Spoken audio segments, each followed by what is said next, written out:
ตัวนี้เขาล้มไก่ที่หอลุงแฮมปีนั่นแหละปุ๊นันวสะเน้น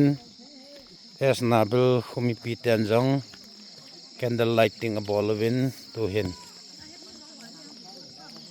ลุงแฮมปีน่ะนาซาเต็นกินยินฮิตาบอกฮีเขาล้มไก่กิสันเจียงจังทีน่ะตัวฮีน้ำเปียดึงวางเสียน้ำตาให้เจนตัวเห็นเอสนาเบลคมีปีเตียนลุงแฮมปีน่ะ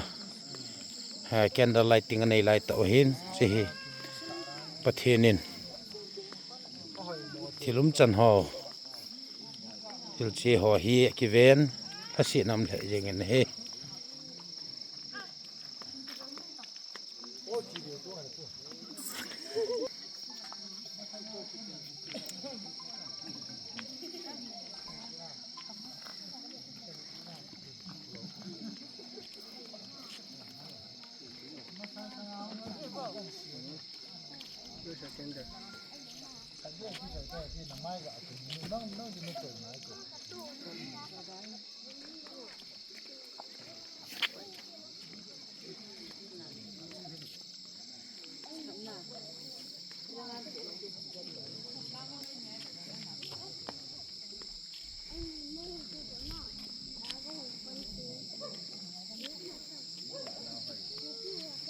สูปีทุมหอ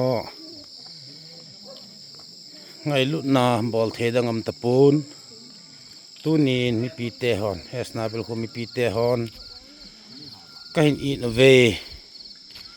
ก็ไงเป็นประมาณกันสาเวที่วัดสะนั้น